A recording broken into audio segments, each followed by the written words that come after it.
Hi guys, so today we're going to go through lever systems, and once again with AQA and OCR they examine this pretty much the same. Just for AQA we'll go through a question where they word it slightly differently and quite badly. Um, but there's a couple of rules that you can remember straight away for lever systems to cut down on the amount of information that you need to know. So the first one that you've probably gone through loads of times before and at GCSE is 123 FLE. So that still applies here. So I'd always write out 123 FLE in any lever systems question that I got. And that is just telling you what is in the middle of each class of lever. So in any lever, there is a fulcrum, load, and effort. So let's write that out here. Fulcrum, load, and effort. And this 123 FLE just helps you to remember what's in the middle of each one. So it's saying that in a first class lever, the fulcrum is in the middle. In a second class lever, the load is in the middle. And then in a third class lever, the effort is in the middle. And then it doesn't matter what side you put the other two, as long as the thing in the middle is correct. And just note that sometimes you might see load written as resistance. So load and resistance are the same thing. And the fulcrum is always the joint that the movement is happening at. The load is always the weight that is being lifted in that movement. And then the effort is always the agonist muscle that is allowing you to do that movement. So that's what the fulcrum, load, and effort actually are in reality. And they expect you to know practical examples of each class of lever and then what the fulcrum, load, and effort would be in those practical examples. They also still at A level, just like GCSE, they expect you to be able to draw them out. So remember the fulcrum is represented by a triangle. The load is either represented by a square, or personally, I would always draw a downwards arrow labeled load. I'll just put L here, but just write out load just in case. And the load arrow always points down because it's always got gravity acting on it. And then the effort is either a upwards arrow labeled effort or a downwards arrow labeled effort. And you don't need to know why, but in a first class lever, that's the only time that you draw the effort pointing down. In a second and a third class lever, you draw the effort arrow pointing up. So that's very similar to GCSE. They then want you to know practical examples of each one. And there's another sort of good rule here. And the only first class levers are neck extension and elbow extension. And this is probably the only time you'll need to know about neck extension. There's only one second class lever, which is plantar flexion. Plantar flexion. And then if it's not one of those three movements, it's safe to go with that it's a third class lever.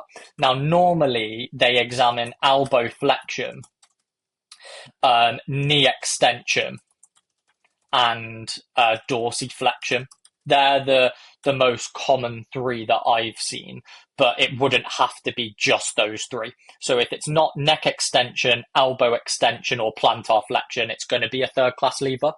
Now, the reason I tell you that is it's just a bit tricky to try and envisage what each lever or what each practical example is in terms of what lever it would category it would fall under. And the reason for that is because you have to view it from a side-on view rather than a front-on view. So, for example, here we've said that elbow flexion is a third-class lever.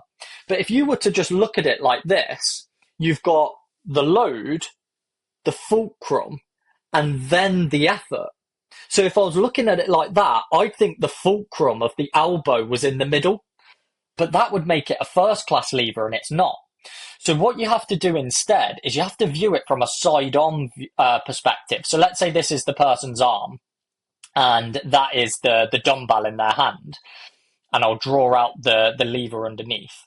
And then let's say this is the bicep, which is attaching to the radius and the ulna there. So what you actually got in this elbow flexion example is you've got the load here. You've then got the effort of the bicep, and then you've got the fulcrum of the elbow. So the effort is actually in the middle, and therefore it's a third class lever. But you see, you've had to view that from a side on view to establish that. And that's just effort in the exam, and it's hard to envisage that. So instead, if you just know this rule, that just cuts all of that out. You don't have to try and work it out in the exam. Neck extension and elbow extension, first class levers.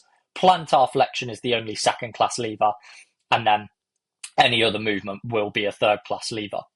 Now let's have a look at the structure of each class of lever, and we'll start with the first class levers. So 1, 2, 3, FLE, they've got the fulcrum in the middle, and therefore what that means is that the distance between the load and the fulcrum and the distance between the effort and the fulcrum is the same. And those distances are known as the load arm and the effort arm. So the load arm is the distance between the load and the fulcrum, and the effort arm is the distance between the effort and the fulcrum. And because these two are equal, so the load arm and the effort arm are equal, they don't really assess the topic of mechanical advantage and mechanical disadvantage here, because to have mechanical advantage or mechanical disadvantage, these two distances need to be different.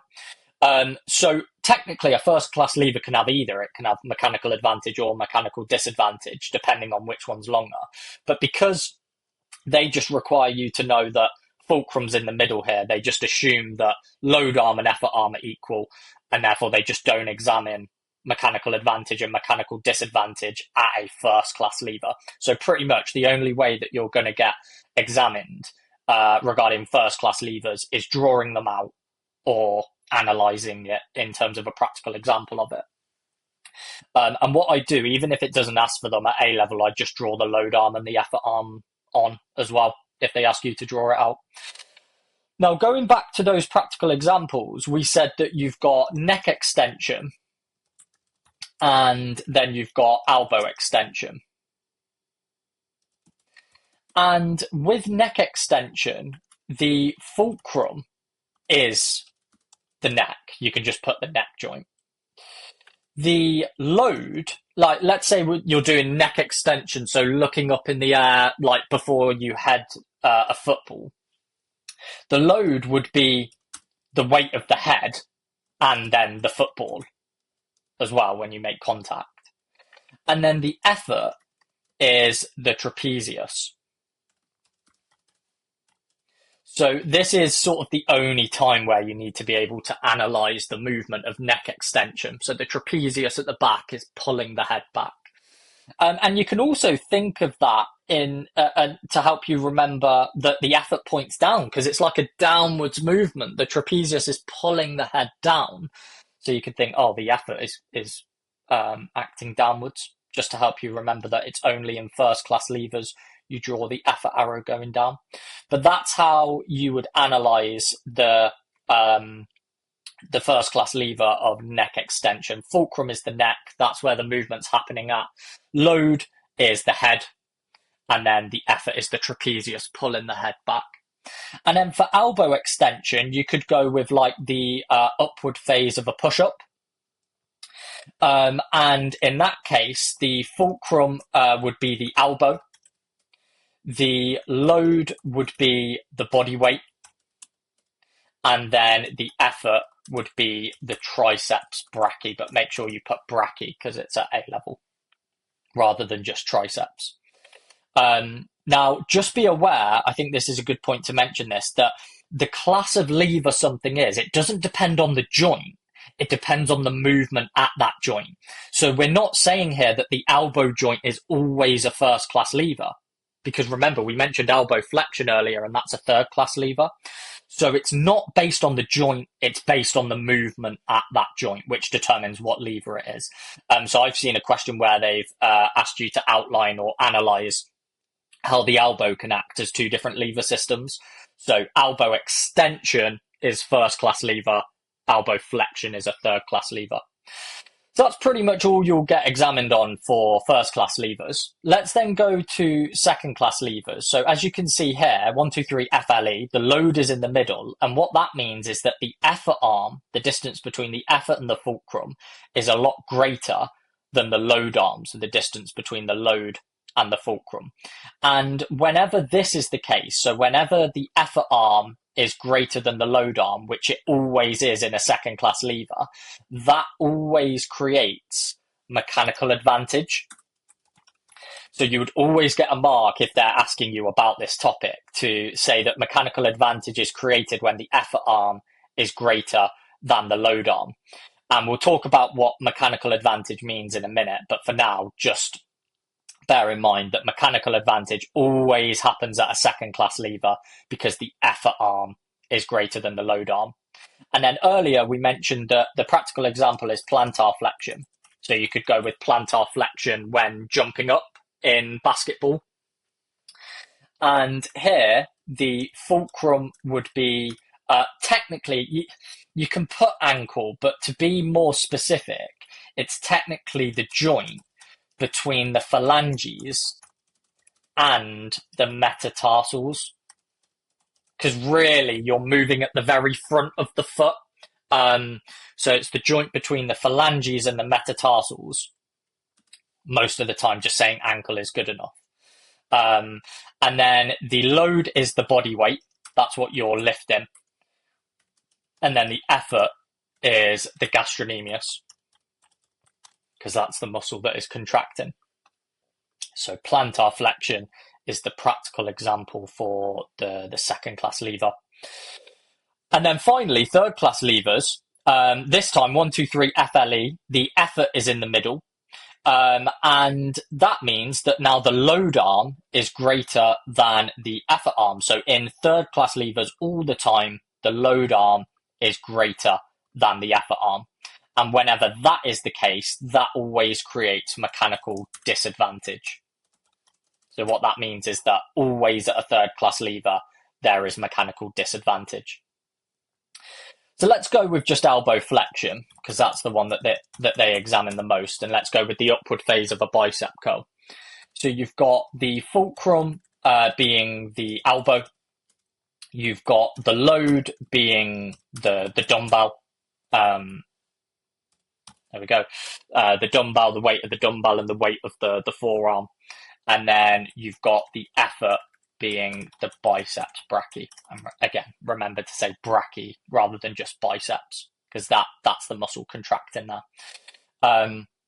So basically for levers, AO1 would always just be saying, like, what's the structure of the lever?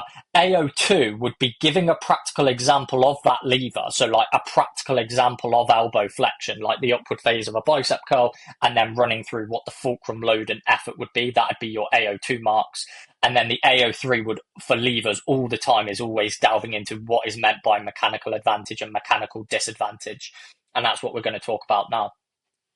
But yeah, that's all your AO1 and AO2 for lever systems. And then talking about what mechanical advantage and mechanical disadvantage are is going to be all your AO3 marks. So remember that mechanical advantage always happens at a second class lever, and that is because the effort arm is greater than the load arm. So you'd always get credit for stating that's why mechanical advantage occurs. And then they'd want you to say, what's the good things about mechanical advantage and what are the drawbacks to it? So with mechanical advantage, it always means that less effort is needed to lift a given load. And if you think about it, when you go up on your tiptoes, you're having to lift your whole body weight, which is a lot of load, but it's really easy for your gastrocnemius to do that. The gastrocnemius isn't having to put in a lot of effort at all. And what that means is because the effort isn't having to be as great, you can lift a lot greater load in a second class lever. So my whole body weight I can lift in a second class lever. So that's the good thing about mechanical advantage. Less effort is needed to lift a given load, and therefore more load can be lifted. And what they then want you to say is like, so for example, at the takeoff in a high jump, the mechanical advantage at the ankle is great because it means that the body weight can be easily lifted off the ground. However, although it has advantage in the name, there are a few drawbacks to it. And if you think about it, when you go up on your tiptoes, it is quite slow and you're hardly moving at all. So there's a slow speed of movement and a small range of movement for mechanical advantage. So the good thing, less effort is needed to lift a given load, But the bad thing, small range of motion and quite slow. And then mechanical disadvantage is just the absolute opposite of that. So remember, this is when the load arm is greater than the effort arm this time. And where it gets disadvantaged from is that this now means that more effort is needed to lift a given load. So for example, when I'm doing a bicep curl, my biceps are having to produce loads of force and effort to lift the dumbbell. So that means that less load can be lifted. And if you ever get mixed up, just think, okay, plantar flexion, second class, elbow flexion, third class. Which one is easier? Plantar flexion is way easier. I can lift way more load. Whereas a bicep curl, I can hardly bicep curl anything, and I'm having to put in so much effort to do that. So mechanical disadvantage when you're doing a bicep curl means that your bicep brachii has to produce more effort to lift a given load, and therefore less load can be lifted in a third class lever with mechanical disadvantage. However, the good things about it, and remember, most of the levers in the body are third class levers. The good thing about this is that there's a fast speed and a large range of motion compared to second class levers. And although it has disadvantage in the name, it's a disadvantage in industry. If there's a machine that is having to put in more effort, that'd be more costly. But in a sporting context, mechanical disadvantage is actually a really good thing because it's forcing the muscle to put in loads of effort, and you're able to then move quickly as a result of that. So mechanical disadvantage is a good thing in sport. And remember, most movements are third class levers. So third class levers always have mechanical disadvantage because the load arm is greater than the effort arm. Now, just to give you, going back to mechanical advantage and mechanical disadvantage, just to give you a practical example of this day to day, think about when you open a door. So let's say this is the door, this is the hinge where it's attached to the wall, and then this is the handle where you push or pull. So when you normally open a door, you push it from here, don't you? And that means that you're applying the effort of you pushing the door as far away from the fulcrum as you can. And that makes it really easy because what you've done is you've created mechanical advantage, you've lengthened the effort arm. Whereas if for some reason, not that you would do this, but if for some reason you decided to push the door open right next to the hinge, you'd find that it's a lot harder to do that, even though the weight of the door is the same. And that's because you would have drastically reduced the length of the effort arm and created a bit more mechanical disadvantage, rather than when you open the door normally, you've extended that effort arm and created mechanical advantage. So that's just a practical application of day-to-day stuff where you might experience mechanical advantage. So what we've looked at there is, if we just go back to the beginning, we've looked at the structure for AO1, the practical examples, and then we've run through what the fulcrum load and effort would be in each practical example. And then we've discussed why second class levers always have mechanical advantage, and then why third class levers always have mechanical disadvantage. So let's have a look at a question on that for OCR and AQA. So this is an OCR question, and it says, using practical examples, explain how the elbow joint can act as a fulcrum for two different lever systems. So we've looked at elbow extension, which is the first class, elbow flexion, which is the third class. So that is what this question is asking about. So let's have a look at the mark scheme there for that question. So you get a mark for acknowledging that the elbow can act as a first class lever during extension, like a tricep extension. And it's a first class lever because the fulcrum is in the middle. Whereas it can also act as a third class lever for elbow flexion, like the upward phase of a bicep curl. And it's a third class lever because the effort is in the middle. So that's just an example there of a question from OCR. And then there's two things I want to discuss with AQA. So we'll have a go at this long mark question in a second, but I just want to draw your attention to how they ask about it in not a great way for AQA. So AQA students, listen up here. So here they're asking about this movement at the ankle, and we can see there that is it's plantar flexion, so it's a second class lever, and therefore we know it's got mechanical advantage. But this is asking for the mechanical advantage and the mechanical disadvantage of that lever. But that's impossible. The lever can't have both mechanical advantage and mechanical disadvantage. So what it's actually asking you is for the pro and the con of mechanical advantage, but they just word it horrifically. So if you were to just see that, you'd think, oh, write about what mechanical advantage is, write about what mechanical disadvantage is, but you wouldn't get any of the disadvantage marks because mechanical disadvantage doesn't happen here. So whenever you get a lever systems question as an AQA student, just go, what is the movement that they're asking about? What class of lever is that movement? Does that class of lever have mechanical advantage or disadvantage?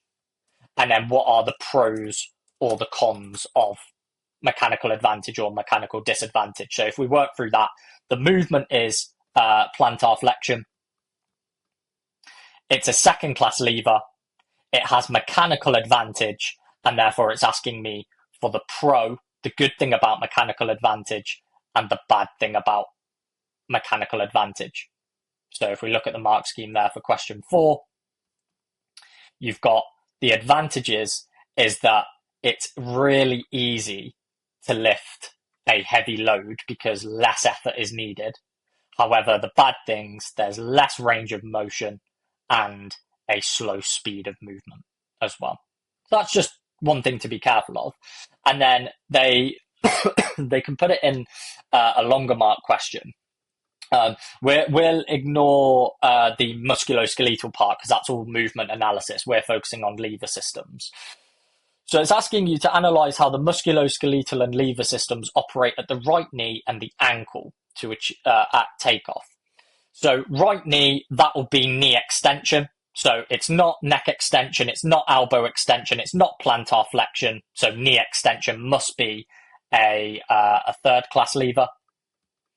And then they're also asking about the ankle. And at takeoff, you would be plantar flexing. So that would be your second class lever. So it's asking me about third and second class levers. So let's have a look at how they structure it in the mark scheme here. So AO1 for levers is purely just acknowledging that levers are made up of a fulcrum, load, and effort. I personally put a bit more than that. I'd say just the generic structure of each class of lever, so the 1, 2, 3 FLE thing, and then just say what a fulcrum is. A fulcrum is the joint, load is the weight, effort is the agonist muscle for AO1. AO2, it's going to be for, well, what movement is what class of lever. So where have they put that? Just here. So at takeoff, at the ankle, it's a second class lever. That should say at the knee. At the knee, it's a third class lever. That's just a typo there. And then again, that I think that's quite limited. What I then go on to say is, and the fulcrum at the ankle is the ankle, the load is the body weight, the effort is the gastrocnemius, and then at knee extension, I'd also mention what the movement is. So knee extension is the third class lever, knee is the fulcrum, load is the body weight, and then the effort is the quadriceps. For AQA, you can just say quadriceps. OCR, you'd have to say rectus femoris. And then the AO3 is all going to be about mechanical advantage, mechanical disadvantage. So they're on about the knee first, and because it's a third class lever, it has mechanical disadvantage, and that is because the effort arm is shorter and the load arm is longer. And that means that there's a large range of motion, and hopefully they mention speed here. Move the mass quickly, so there's a quick speed of movement. And then the second class lever at the ankle, it has mechanical advantage. That's because the effort arm is greater than the load arm, and therefore they're able to drive their mass off the board really easily because of the mechanical advantage there. And both of those things working together contribute to that explosive jump into the air, where you're able to quickly move at the knee for the explosiveness, and then you're able to lift the whole body weight in the air. So that's just so you can see the AO1, AO2, AO3 structure in a AQA question. So that is lever systems all done. So So if there are any other topics that you'd like me to go through, just drop them in the comments. And as always, if you want any additional support, please feel free to click the link in the description and it will take you to my website.